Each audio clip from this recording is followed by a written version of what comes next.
Aaron Rodgers news is coming very soon, and I believe it's going to be positive, and I'm going to tell you why. I'm going to tell you why Aaron Rodgers is going to be a New York Jet in the coming hours. We're just waiting on an official announcement, but I'll tell you why we can put the pieces together to come up with an answer that is positive and that it's happening very, very, very soon. So buckle up. It might even be announced while we're live on the show. We'll have to end, come back out, and start another live stream because that's how we roll. But for right now, we're breaking down these topics, and we've got a tweet by Lamar Jackson that is absolutely mind-blowing. Fully guaranteed deal offered to him. This is him airing the dirty laundry of potentially a deal he got before he was non-exclusive tagged, a deal he shot down, 133 fully guaranteed for 3 years, and he's complaining. So we're going to break that down, and more of the Fantasy Football Show begins right now.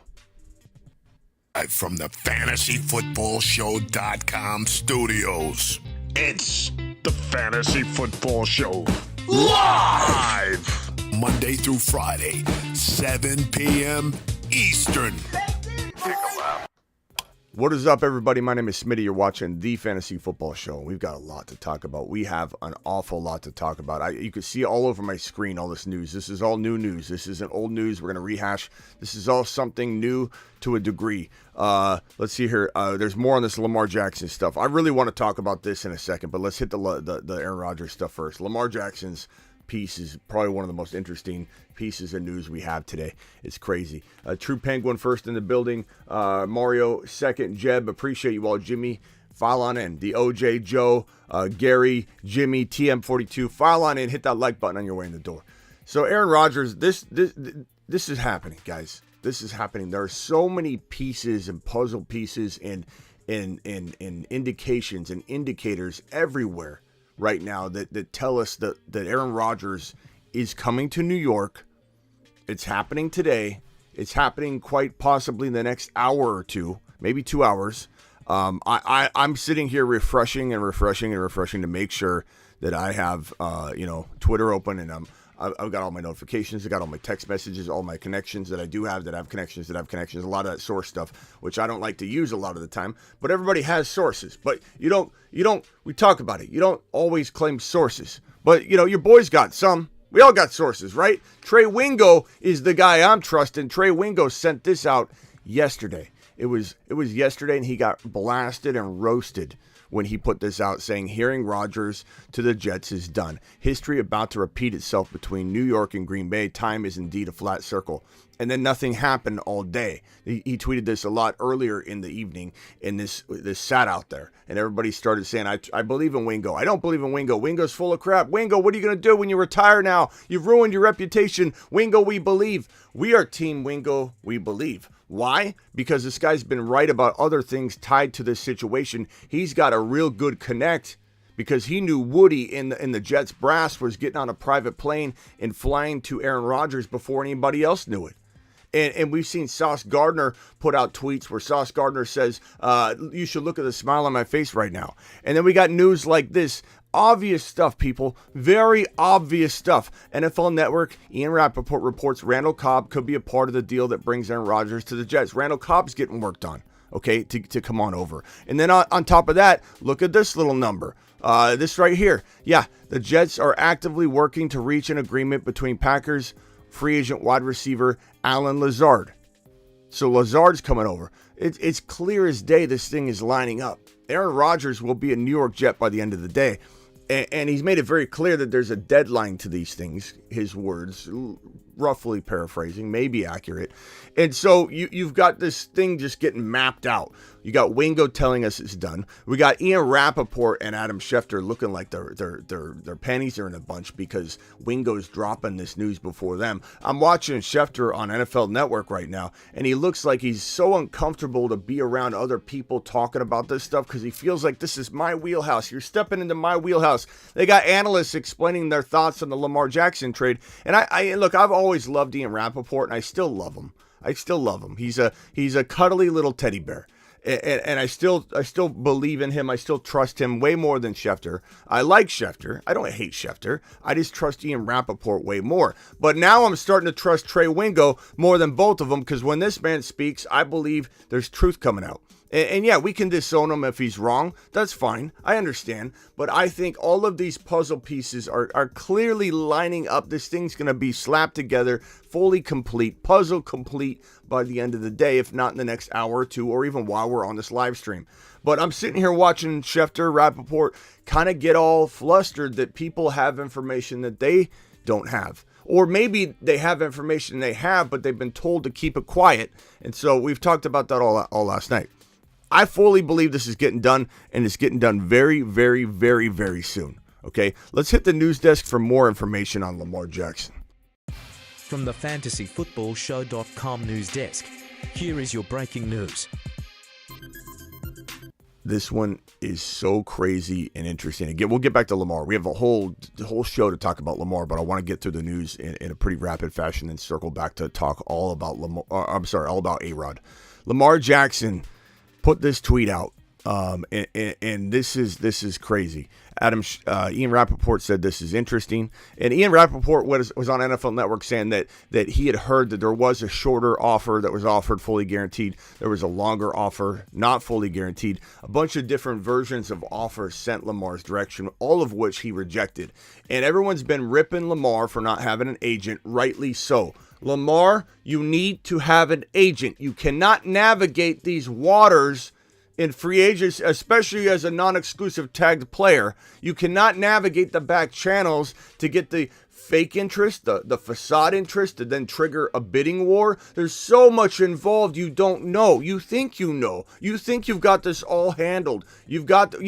What is the point, Lamar? You can get the offering team to include whatever you're trying to save on top to pay for the agent just to make it a smooth process. Any team would be glad to pay the fee an agent would get to make this deal go smooth and be better. I don't understand what Lamar's even thinking. What point is he proving? That he's going to be incompetent through this process and miss out on this or drag something out? Look, it could get done. I'm not saying it can't get done at some point, but it could drive a team away.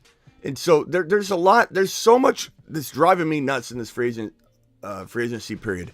And this is one of them. This is one of them. Lamar Jackson not getting an agent. It's ridiculous. But Lamar Jackson got a $133 million 3-year fully guaranteed deal, according to Lamar, from Lamar Jackson's mouth. 133, 3 years, fully guaranteed, but I need an agent. Saying like this is a bad offer. Like, of course, this is what an agent would get, or whatever his snarky remark is intending with this. It's this offer right here. If you look at it, when he says he's $100 million apart with the team, of course he's $100 million apart from the Deshaun Watson fully guaranteed deal. 133 plus 100 is 233. Okay, so yeah, you are 100 apart. Congratulations. An agent can take care of that difference for you, Lamar. Okay, the difference is, though, 3 years. And you might say that's not a long time. When you're a quarterback with a long shelf life, this is actually a very smart move, because your shelf life is so big, you're going to be able to re-up in 2 years with the Ravens, because if you're doing amazing and you're banking on yourself, you're going to be able to re-up in 2 years. They're going to want to re-up you. So you're getting essentially some massive deal guaranteed, but then you're going to probably get an even bigger deal. The salary cap goes up about 20% every single 2 to 3 years in the NFL.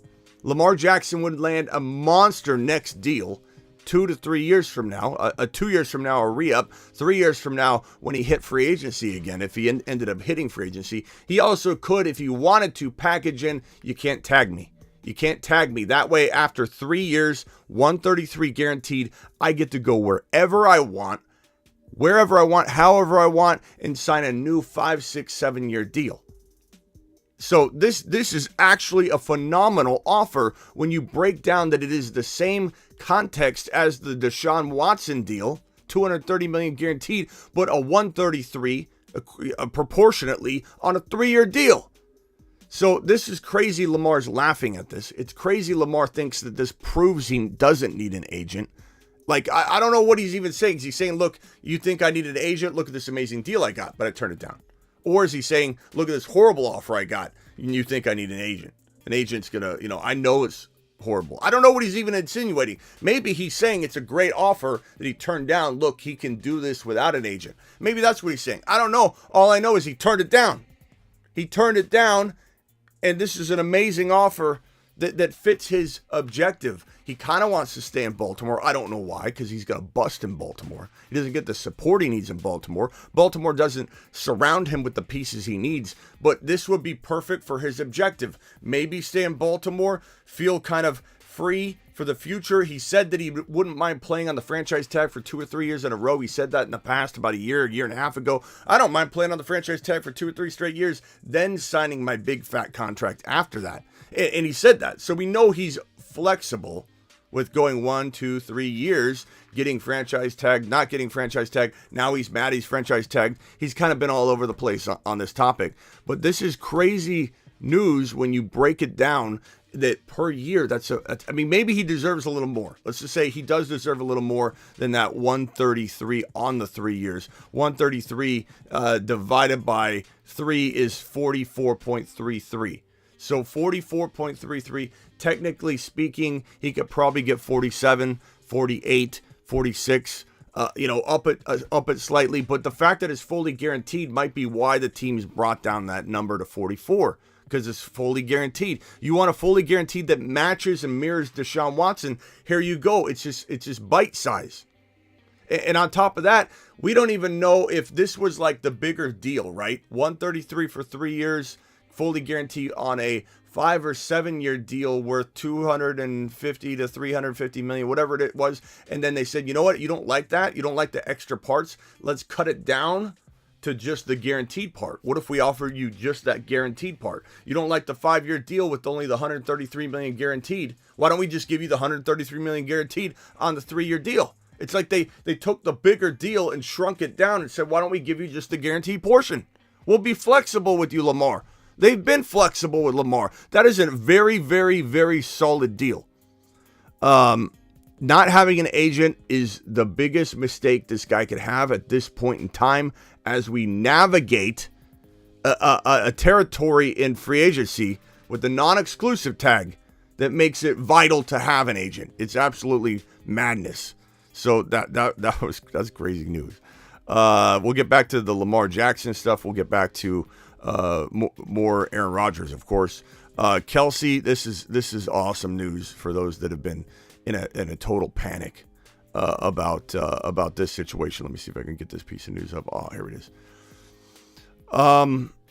One day after he announced he would return for another season, Pro Bowl center Jason Kelce and the Eagles have agreed to a 1-year, $14 million deal per sources with a max value of $14.75 million. Kelce remains the highest paid center in the league. This is fantastic news. A lot of Eagle fans have been freaking out about the departures lately in Philly, and this is a great re-signing, and it puts the Eagles in still prime position to be a top 4 overall team in the National Football League in 2023. I don't want to hear, they lost 4 guys. They got the number, if the last I checked, they have the number 10 overall and the number 30 overall. I think they're going to be able to fill holes pretty good. Not to mention they could bring in, through a trade, if they wanted to, if they had the balls to do it, hopefully they do, bring in a Derrick Henry, bring in a Dalvin Cook, bring in a potential Austin Eckler, a Nick Chubb. All 4 running backs, older running backs, are reportedly available for the right price. What's the right price? We just saw Christian McCaffrey go for a 2nd, a 3rd, and a 4th rounder. Absolute steal. Head-scratchingly dumb value. How are we not interested if we're the Philadelphia Eagles? This is one of those moves that people laugh at when it happens, and they're petrified Peters after it's executed. Oh, yeah, you're going to get they got Derrick Henry. Shit! That's what happens. You want to know how scared Philly haters are going to be if you replace with these 2 picks, the 10 and the 30, your defensive and offensive holes and you go ahead and you go get a guy like Derrick Henry, or you go get a guy like Austin Eckler for 2 second rounders, or second and a third, whatever it costs. Are you out of your mind? Are you out of your mind? I mean, this team's phenomenal. This team's phenomenal if this happens. Not to mention they could draft Bijan Robinson at 10. They could draft Jahmyr Gibbs at 30. There's so much potential for the Philadelphia Eagles. Eagle haters are hilarious. We go to Roy's room for this one. We go to the Eagle. Let's go in the time machine. Okay?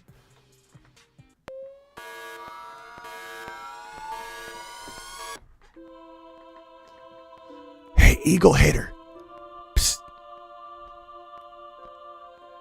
The Eagles are a top 4 team still, pal. Sleep tight.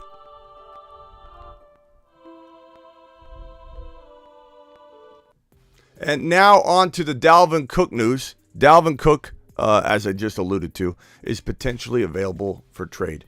Miami Herald is reporting that the Dolphins are monitoring Dalvin Cook's potential availability. We've heard several times that this guy, Dalvin Cook, could be eventually available for trade. His shoulder is mangled. I've said it before. If you took a deceased person that has been, gone for, 35, 40 years, and you take him out of the ground, you perform a scan on their shoulder, their X-ray, their MRI, their scan is going to look better than Dalvin Cook's. I guarantee you put Dalvin Cook's shoulder next to somebody that's been gone for 20, 30, 40 years on the table, and you're looking at both scans. You don't know whose is who.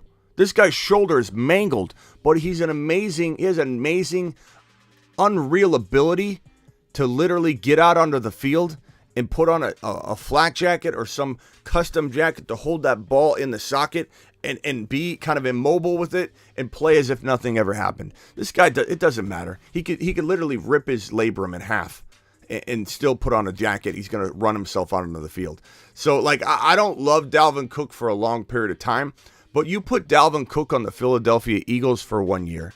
You put Dalvin Cook on the Cincinnati Bengals for 1 year. You put him on the Buffalo Bills for 1 year.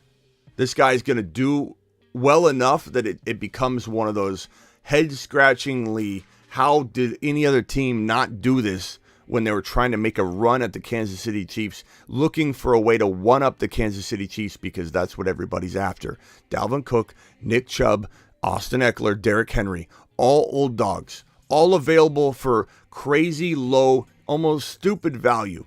And while all 4 probably won't have successful 2023s because injuries are knocking on the door to all 4 of them, the changing of the guard we always talk about. That it's ETN and Walker, Breece Hall, Bijan Robinson. It's the young dogs coming in, and they're taking over the top 10. They are.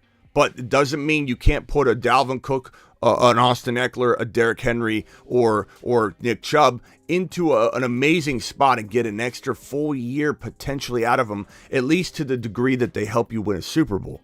So Dalvin Cook would be an absolutely fantastic acquisition for any of the teams mentioned, and anybody chasing after a Super Bowl would be smart to go ahead and make this acquisition and buy this guy low. Where's my Austin Eckler news? Where's my Eckler news? I think it's right here. I got so much news on my screen, I don't know what is what. Right here, Austin Eckler is requesting permission to speak to other teams about a potential trade. Look, this is a real thing. Austin Eckler is getting paid $6 million. He's 28 years old. I don't know what his expectation is for a new contract, but he's 28 years old. Every running back thinks they're invincible. They're different. They're going to break the odds. They're going to beat the odds. But Austin Eckler is not getting a fat contract extension. I mean, maybe he will. I mean, teams are dumb sometimes in this respect. But Austin Eckler is upset that at 28 years old, he's not getting a big fat extension. I don't know what he thinks is going to happen here, but he's available potentially for trade. Now, a trading team, an acquiring team might actually give him a little bit of a mini extension. You know what I mean? Enough to make him feel like, okay, I'm saving face. I guess the market isn't there. Here's a trade, new situation, nice little bump. not huge, but an extension that's team friendly that makes sense. That's probably where this is going to land. He'll probably get some sort of an extension if he's traded, but it'll be a very team friendly extension. It'll give him like upfront money. It'll be what he wants. It'll be deserving. It'll be good. So in a way, maybe it makes sense to do this. Like if he doesn't, he's not getting that. If he does do it, he's going to get some sort of financial bump, even if it's all up front, whatever. That is actually smart. So like as I'm sitting here saying, negative things about wanting and expecting an extension, he'd probably pull it off. He'll probably pull it off, which is why he's probably trying to do it. And his agent is probably telling him to do it. That's why you need an agent. This agent just outthought me. He just outthought Smitty. That's why you need an agent. It's absolutely ridiculous to not have an agent.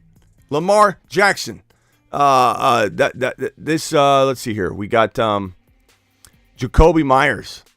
Here's another piece of news. Jakobi Meyers. Raiders have signed wide receiver Jakobi Meyers, adding a big weapon. I don't know about a big-time weapon. Big weapon for Jimmy Garoppolo. Hard to use weapons when you don't know how to throw downfield. I know you guys are getting sick of me. Maybe you are. Maybe you are. Maybe you are. I don't know. Getting sick of me telling you that Jimmy Garoppolo is not gonna be a thing. But this, he wins, Smitty. He's winning. He's a winner. Winning is not an individual stat. Winning doesn't necessarily get tied to you as the quarterback, especially when the offense is uniquely built around your deficiencies. Jimmy Garoppolo is going to either get hurt or fail very, very badly in this environment that Derek Carr couldn't even succeed in. In an environment that is now defined and labeled Carr as a bad quarterback to a lot of people, when Carr is not. And he's going to prove that in New Orleans, where he has a good top 10 defense to support his endeavors. Jimmy Garoppolo's got one of the worst defenses in the National Football League, and it might even get worse because he won't be able to move the chains, which is going to put the defense back on the field more often. They're going to get tired, injured, and so guess what? You probably have the worst defense in the league. Jakobi Meyers isn't doing anything for Jimmy Garoppolo. Jimmy Garoppolo can't use Jakobi Meyers. Does anybody remember Ayuk doing essentially nothing with Jimmy G? Kittle doing essentially nothing with Jimmy G? Jimmy G, first read, get rid of the ball so he doesn't get sacked. All it was built was around getting Debo the ball at the line of scrimmage. Debo did all the work. Jimmy G's stats were Debo's stats. It's ridiculous when people insinuate that these weapons can be utilized. They can't be utilized. You can't utilize these weapons with Jimmy G under center. Jakobi, Waller, Renfro, Devontae Adams, Josh Jacobs. It's not gonna work. It didn't work with Derek Carr. It's certainly not working with Jimmy G. It's going to be a disaster above all disasters. And I'm afraid I'm going to be here to tell you I told you so. This right here, Taylor Heineke is a Falcon. 2-year deal worth $20 million. Not a horrible backup plan, to be honest. It makes me feel a little bit better about Kyle Pitts in London if the team does, in fact, not go after Lamar Jackson, which this move indicates they probably aren't, which is ridiculous. $20 million deal. I don't know why. I don't know why you wouldn't go after Lamar Jackson if you were the Atlanta Falcons. And, some teams might say to themselves like, hey, Lamar doesn't have an agent. We can maybe take advantage of this. I don't understand why teams, if this is in fact, a ruse, if this is in fact some sort of like conspiracy, I'll admit I was wrong. I don't think it is. I think some of this is that teams are turned off by him not having an agent. And so it's hard to deal with somebody that doesn't have an agent. There was no way. Here's the other problem that people don't understand. One of the reasons a lot of these teams are also potentially out, or some of them, isn't because of a conspiracy. It's because there are so many quarterbacks flying off the board, and exclusive tag players can't be talked to or negotiated with at all because of the tampering. They're not a part of the free agent 2-day period of tampering, no tampering. This is a quarterback that can't be spoken to until Wednesday at a specific time. So when you have these quarterbacks like Heineke flying off the board, if the Falcons don't know, they are uncertain about what they're going to be able to do in terms of Lamar, they have to make a decision earlier before Lamar is even available to be talked to ensure they aren't left holding the bag. Similar to the New York Jets, which we'll talk about in a second, the Jets are putting all their eggs in the Aaron Rodgers basket. And it's disabling them from getting all these quarterbacks that are getting scooped up left and right. So if you were, let's say you were interested in bringing Mike White back into your New York, you're putting yourself in a pickle if Aaron Rodgers doesn't come back because you're letting Mike White go, Jimmy G go, Heineke go. All these quarterbacks are going. And so teams that might have interest in Lamar Jackson, because he doesn't have an agent that can back channel, and you can back channel. Does anybody think all these deals just happen to get done one after the other as soon as the 2-day period window opened? They were all done. It was like immediately the tamper period, boom. And it was like boom, boom, boom, boom, boom. You think these teams had time to meet with players? It was all back channel. It was all back channel. Why are all these deals lined up one after the other when the 2-day window just opened? Lamar Jackson, if he had an agent, might be an Atlanta Falcon. Lamar Jackson, if he had an agent, might be a Washington Commander. And he still could be. But this is why an agent is so important, Lamar. You don't understand clearly. You clearly don't understand. You think you understand. You think you're taking a stand for the people. You think you're outsmarting the system. You think you're proving your independence. Whatever the case may be, you're blowing your chance to land with certain teams because they can't sit back and twiddle their thumbs without back channel access to your agent. Even though they say you can't tamper, it happens. Why do you think all these deals are lined up? Lamar Jackson's dropping the ball. This is going to come down on him. It's not coming down on the conspiracy against him by other teams. It comes down to him if he doesn't land the proper deal. If he heads back to Baltimore and cries and complains about his $133 million deal for 3 years, fully guaranteed that was offered to him that he turned down. That's along the lines of what he probably wants, the way he wants to operate. And I think Mostert is another piece of news here. Raheem Mostert, Dolphins bring back Raheem Mostert on a 2-year deal per, let's see, Miami gets key backfield help. So Mostert, that's a good deal for the Dolphins. I mean, he played well, but he's very injury prone. Of course, we have the Mike White news. We talked about that yesterday. Mike White is with the Miami Dolphins on a 2-year, $16 million deal. What a nice little safety net. We got a couple super chats. I'm sorry if I haven't got to any of them yet. Let me get to them. Let me pull them up. Here's one from Jacob. Jacob says, "How is James Cook not a moon man yet?" Because we talked about, Jacob, this team could acquire Derrick Henry. They could acquire Austin Eckler. They could acquire Dalvin Cook. They could acquire Nick Chubb in a millisecond. They could draft another player. We've seen them, similar to KC, rotate through running backs. We've had Zach Moss. We've had Singletary. We've had James Cook.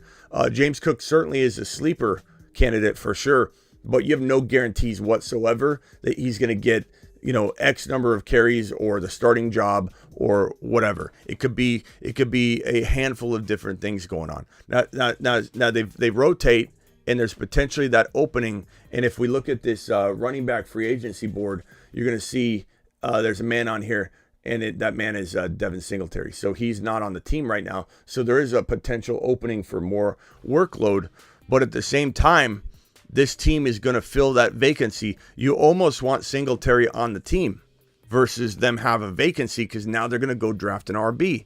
And what happens if Bigsby's sitting there in the 3rd or 4th round and they go ahead and grab him? Oh, here we go. The Aaron Rodgers has provided the New York Jets with a wish list of free agents he would like them to target and acquire per sources, including Randall Cobb, Lazard, Odell Beckham Jr., Mercedes Lewis. This is from Diana Rossini. I love how Schefter will retweet other people but Trey Wingo. He'll retweet other people but Trey Wingo. What is this? Do we have? Let me put this on screen here. Do we have? This is a wish list, but do we have an announcement? Do we actually have an announcement? This sounds like an announcement, but it's more so what? Leaked information before the announcement? I don't understand what's going on here. Let's see here. Aaron Rodgers has provided the Jets with a wish list. So you don't provide this is what I said. The puzzle pieces are here. Lazard, we broke it down. Cobb, we broke it down. Now he wants Odell Beckham Jr. We didn't have that piece up here yet, but I'll drop that on screen now. These are all puzzle pieces, people. It's happening. It's happening within the next minutes or couple hours. Aaron Rodgers has provided the New York Jets with a wish list of free agents he would like them to target and acquire per sources. Why would he have the team acquire, sign, and bring players in to announce he's not coming back? Hey, get my room ready. I want linen sheets. I want silk underwear on the bed. I want potpourri. I want a 70-inch widescreen TV mounted to the wall so I don't see wires, so that I can meditate on the floor without tripping on anything. He wants all these things, and then what? He's not going to show up? I highly doubt that's happening. We're pretty confident that this is yet another puzzle piece to the fact that this is happening within hours, if not minutes. So, unreal. Jacob, but again, could James Cook be Moon Man material? I don't think he hits the Moon Man list, but he certainly has Moon Man material.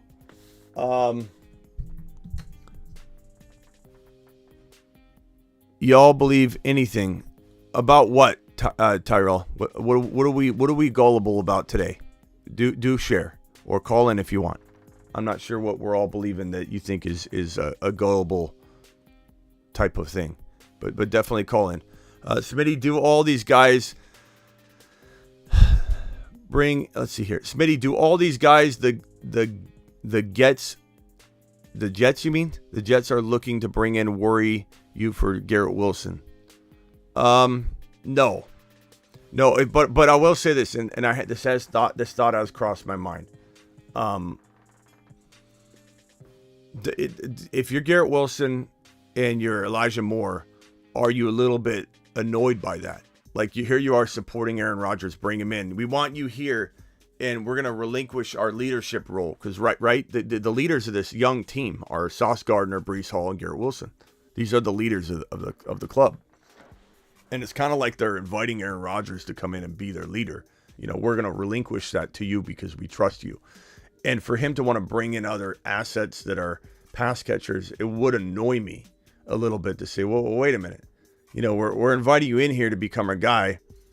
And you know, it does kind of worry me that you're targeting other weapons. However, Garrett Wilson is an absolute monster. Let's see. I don't even know what Tyrell's saying. But Tyrell, feel free to call in, bro. If you think I'm being gullible, call me out, bro. Get up here and speak your mind, bro. Phone lines are open. The screen numbers on screen. I'm here for you. Okay, so this is another piece of news here. Got a wish list for the Jets to get. Yep. All right, here's this piece of news that just dropped right this very second. I haven't even read it yet. The Saints are expected to retain star wide receiver. Let's not call him a star. Let's not jump the gun and start acting like Michael Thomas is still a star. We're losing loose lips on a lot of this stuff. Star wide receiver, big time Jakobi Meyers wide receiver going to the Raiders. Like, can we calm down on the adjectives and descriptive words for some of these players that are getting out of hand? Star wide receiver Michael Thomas, he's barely an NFL player at this point. He's got to prove he's going to be an NFL player at this point before we start calling a star wide receiver former star wide receiver Michael Thomas. Incentive-laden deal, 1-year deal, keep him in New Orleans. So there's that. You're live on the Fantasy Football Show. Who am I talking to? Smitty. What's up? Who's this? What's up, buddy? I just had a question about A-Rod. Yeah, who's this? This is Matt. Matt, what's up? Hit me, Matt. What's going on? So, you know how far he went to the Jets after his tenure with the Packers? Yeah. Do you think A-Rod being as kind of his ego, do you think that hurts his ego, kind of like following in Favre's footsteps, or do you think he's not even worried about that? Don't you think because Favre failed that this would be him and his ego trying to make, if he was going there trying to say, watch me do it? You know what I mean? Like, what are you scared of if you're Aaron Rodgers that Favre went there to fail? Like you scared of failing too? Because like that would put you in the same boat. Wouldn't be as big of a deal as if Favre went there, succeeded, and now he's got to follow Favre's footsteps and try and succeed. There's no pressure at all. Not to mention, think about it, man. Maybe the people talk about it. He says a lot that he doesn't care what people think. He tunes it out. And you have to. To a degree, every human being's affected by what people say. You could say, I don't care what people think, but some degree you do. But he is probably one of the people in the world that is the most capable of not caring what people think, because he's doing things that are agitating people, and he's doing more of them and more of them and more of them. And people think it's just about his ego, but I think he doesn't. I think he tunes it out. I don't think he really spends much time absorbing a lot of the negativity at all to even know what people are thinking. But no, I don't think it has anything to do with it. If I'm making a decision about my future and I'm seeing Sauce Gardner in this defense, bro, this top 1 to 2 defense, the Niners could be a contender. Yeah, the Niners just improved their defense more. The Niners and the Jets are tied for the number 1 defense in the National Football League. I think the Jets will be. Maybe the Niners have more.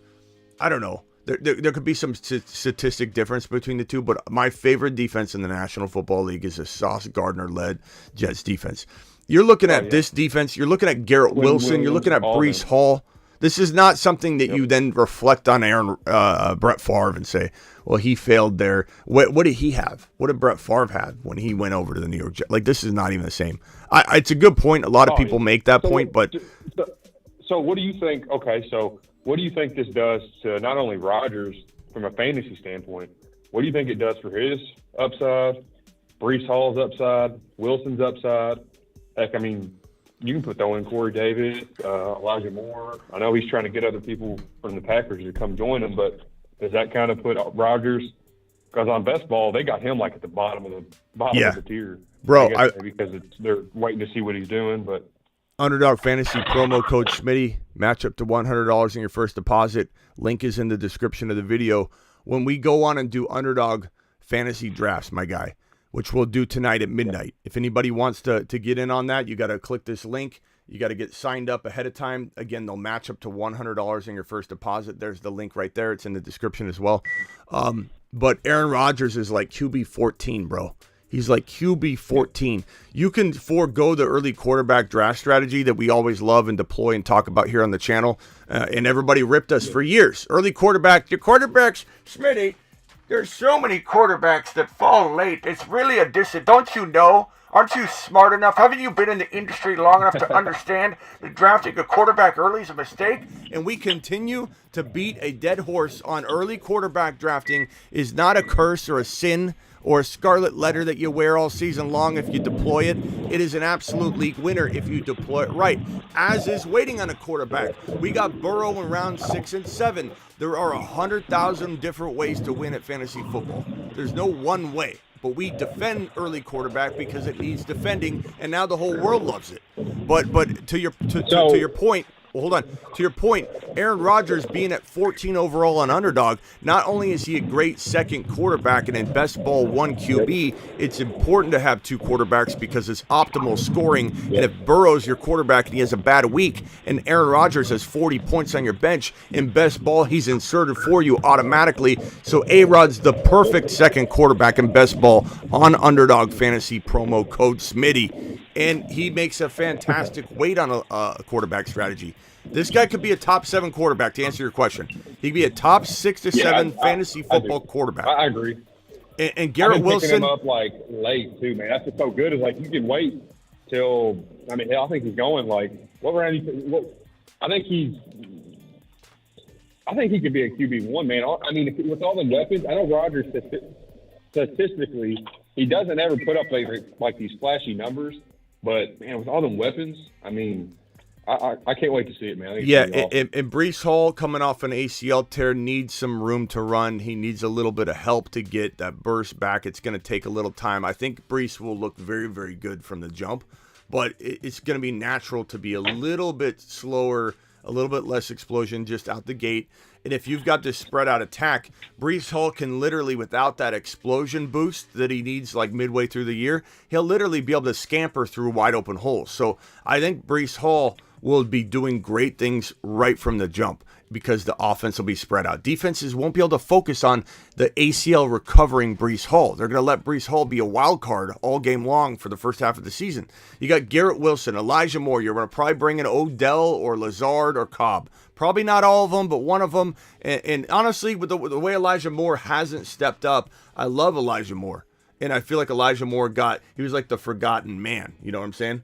But like he hasn't. He also, there's some concern that maybe there's something else going on as to why the coaching staff has neglected him to a certain degree. So you bring in another wide receiver, I'm fine. I don't think that hurts Garrett Wilson at all. He's the alpha.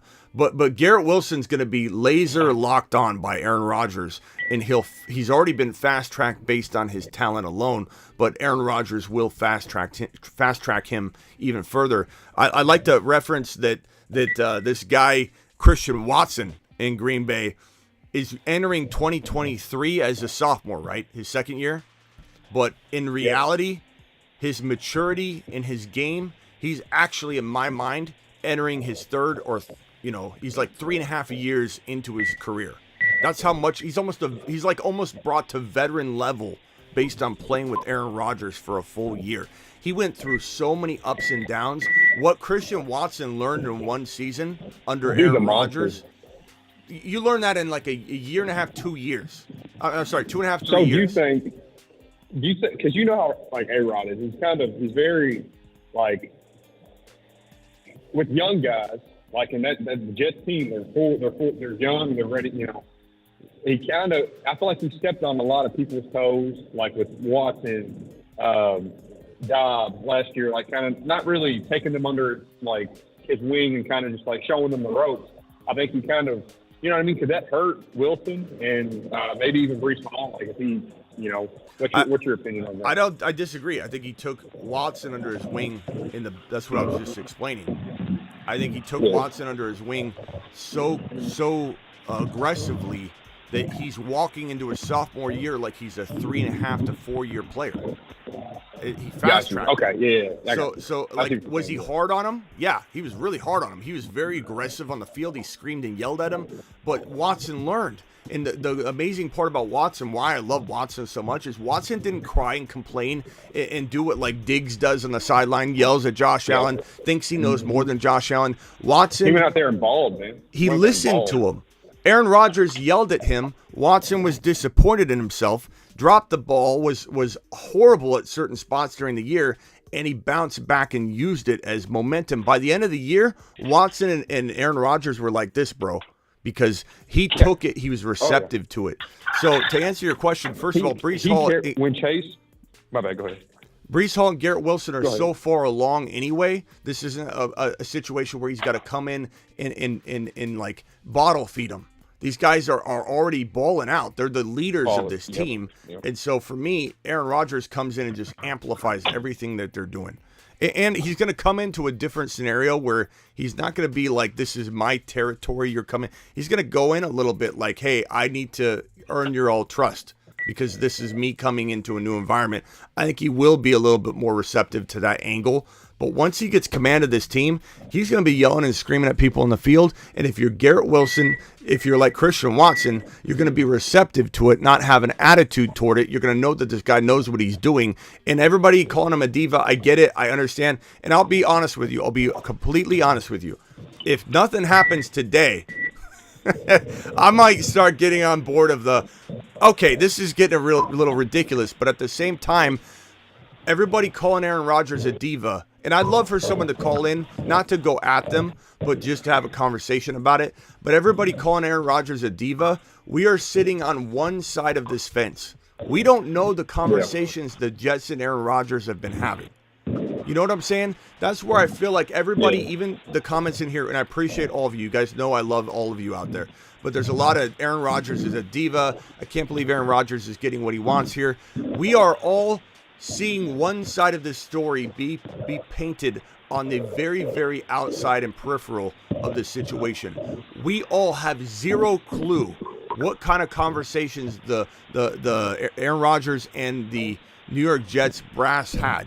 We have no clue if they said, We are going to keep this under wraps. This is a done deal. We need to make sure we play the free agent game to our advantage. We need to try and pull some people in. We don't know what conversation they had. We have zero clue as to what's really transpired behind closed doors in private. So when we say Aaron Rodgers is doing this wrong, doing that wrong, do we really know? Do we have the information to be able to say this guy's an absolute diva dragging his feet? We don't really know. We don't really know. This could be a part of how they want to unveil this. Or Aaron Rodgers could have said, hey, I'm signing. I'm 100% committed. Do not tell a soul, or I'll back out. You leak this, and I'll back out. But I want to announce it on Tuesday because I want to do. I got certain things he's got to. Maybe he's got players he wants to talk to. Maybe he's trying to convince Randall Cobb or trying to convince Lazard to accept whatever. We don't know. We have no idea what it is about. Well, see, I didn't know him and Lazard was that tight, though. I didn't know they was like he'd be trying to bring him. I knew him and Cobb was like best buds. Like he wanted to bring him everywhere he went, but I didn't know him and Lazard was kind of like that. Avatar, appreciate your super chat, and I agree. If it doesn't happen today, I might even be getting on board with that. But it's happening. It's probably happening while we're on this live stream. Or when I end it, it'll happen soon. It has to, and he's even indicated there's a deadline for this thing, and that deadline's today. He's going to announce it today. It's happening today. It's happening later on. There's a wish list for this team to go out and acquire Lazard. Do you ask somebody to go get you ingredients for a cake and they get back from the store, bro, and you don't bake the cake? That's not how it works. Green Bay has the Jets. Green Bay has the Jets by their balls right now. Can get whatever they want. That was one of my concerns with this whole process. But at the same time, Aaron Rodgers still has a little bit of control here because there's a lot of value coming back, whether it's a first rounder or whatnot. A lot of value coming back to the Green Bay Packers. So if Aaron Rodgers was to say, you're going to mess around with a deal we already agreed on, I'm just going to retire. And that might be financially some advantages to that for Green Bay, sure. But there's also the loss of draft picks and things that I think are worth going down this road for Green Bay. And so I think that to a degree they have the Jets by the balls, but we've also heard the framework on the deal is already worked out. So I don't know that they're even negotiating at this point.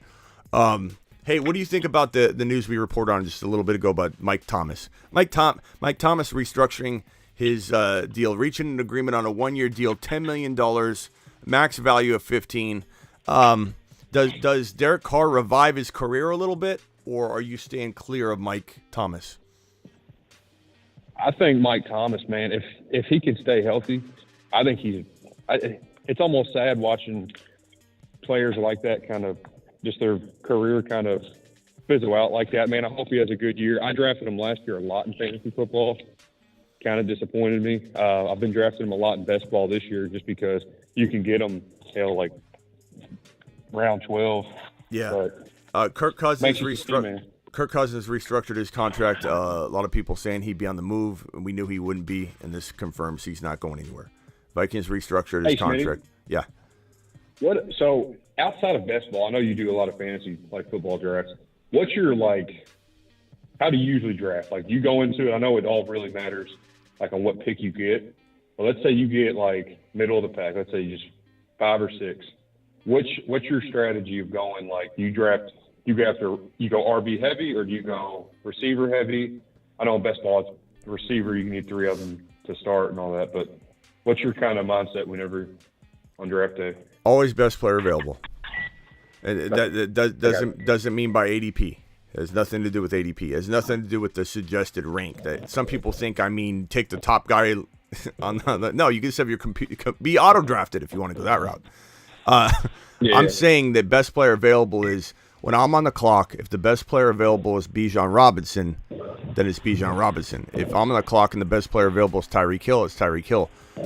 When all things are equal, that's when I can massage and manipulate the strategy a little bit and go into one of the other directions. Like if you're sitting there with Tyreek Hill in the first round and you get to the second round, and let's just say Bijan's there. Let's say you have a really close, almost bookend picks, 11 pick, and you have the 13 pick. So you take Tyreek Hill at 11, and then you're sitting there, and for some reason Diggs is there. You're like, I want Diggs. It's a 3 wide receiver league. I'd love to have that. I will, when I can, try and go balanced. So my answer is balance when I can. I like to have a running back and a wide receiver and running back, and then a Burrow, like a quarterback. I love that balance of the wide receiver, running back, quarterback, or running back, wide receiver, quarterback. I love that more than anything. When I exit a draft and I've got Burrow and a wide receiver and a running back, I feel so good with the balance and flow of the team. But it will only be that way if best player available dictates it, because best player available will dictate your strategy, and it always should. If you walk in and draft a position and not a player, you're leaving value on the table. What do you go after tight end? Because last year I took Kelce, and thank God I did, because I feel like it was like the worst year for tight ends, at least for a while. I mean, Kelce, man. I mean, Kelce, and then the drop off was like it was horrible. So I'm glad I picked Kelce up, man. But this year, I mean, he's going like within the first 4 picks, and it's like, man, Kelce, I feel like he's going to be productive next year, but I feel like he is up there in age. Yeah, it's scary.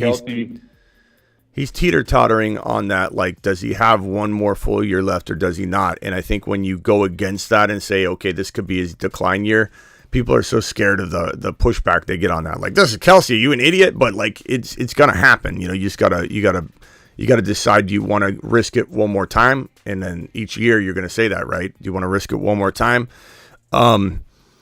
It's a catch-22. You take Travis Kelce and you get kind of hit hard on the other positions.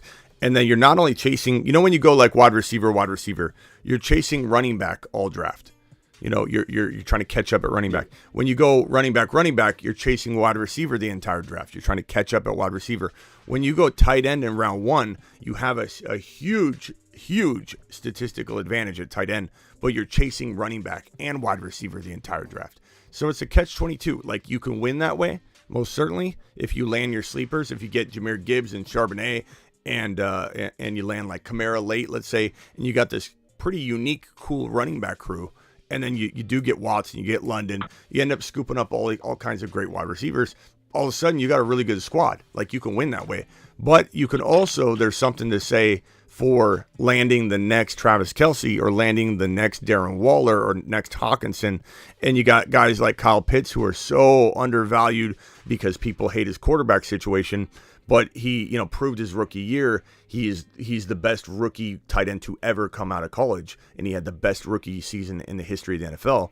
And he had a bad sophomore year. So Kyle Pitts, like in round 7 now that they're not getting Lamar, people were getting excited that he may get Lamar a quarterback upgrade. Now that he hasn't got a quarterback upgrade, there is concern that doesn't get alleviated, but his ADP falls. So does that wash and make him still very attractive? Dawson Knox or Dalton Schultz is a free agent. Where does he land? Does Dalton Schultz go to Cincinnati?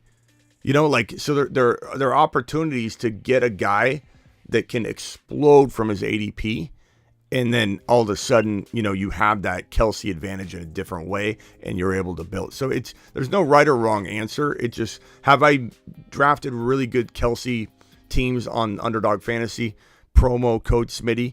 Absolutely. I've drafted amazing teams with Kelce in the first round. I've also drafted amazing teams where I've taken Schultz and I've got, you know, Nkonkwo and also Taysom Hill, and I just love the combination of the 3 tight ends, and I think I'll be fine at tight end.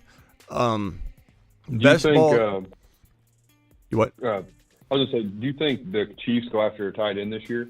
To kind of bit like, I know that there's a guy named, I don't know if you've heard of him, Darnell Washington, and what's his name, like Michael Meyer. Mayer. Two, I think those two are going to be. I think those two could be pretty nice, man. I feel like it all just depends on what team you go to. Musgrave, Kincaid, there's four really good tight ends, but the thing is, these rookie tight ends take time.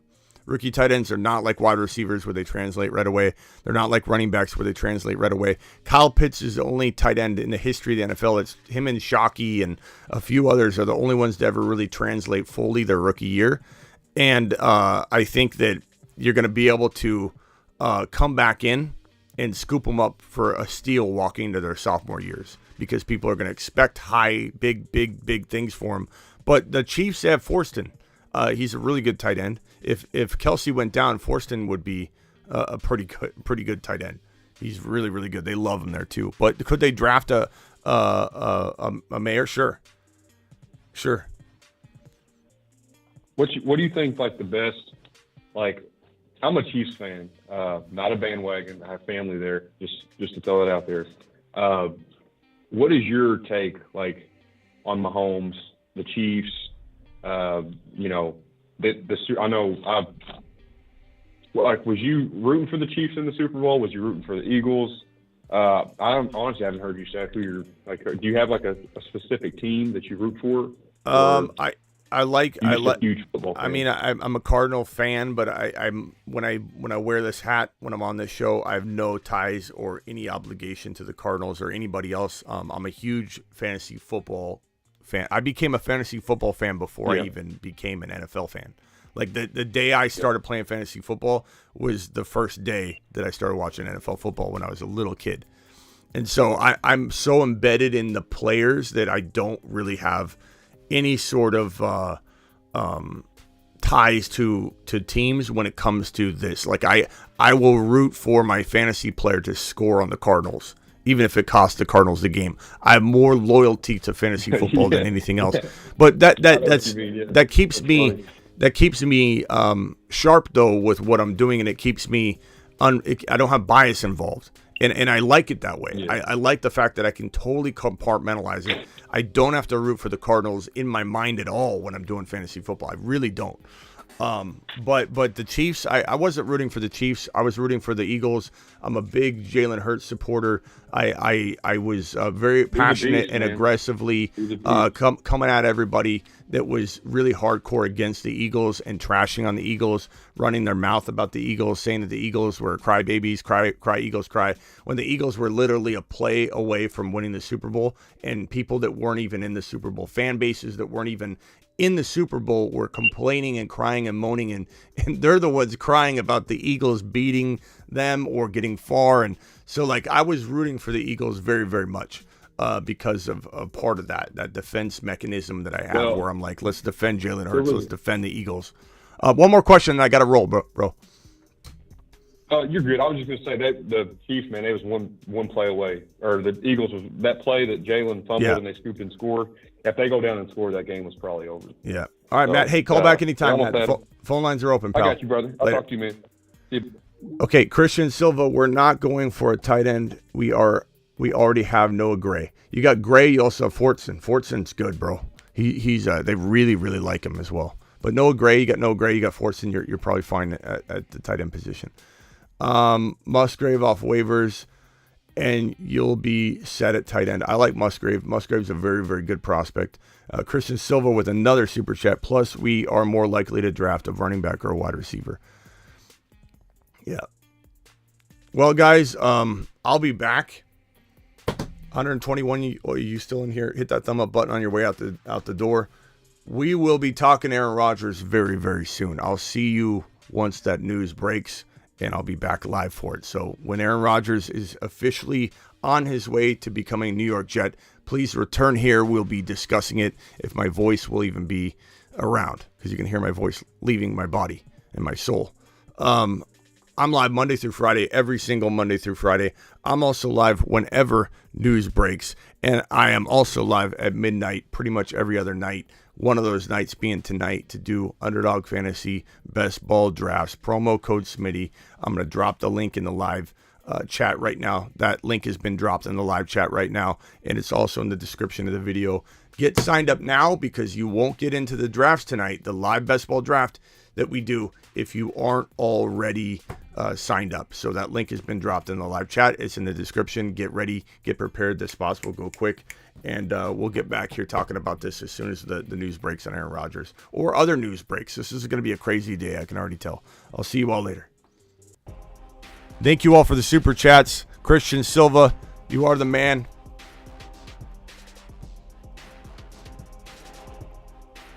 Jacob with the super chat. Avatar, appreciate all of these super chats right here. I'm going to put them on the screen. Thank you guys. You guys rock.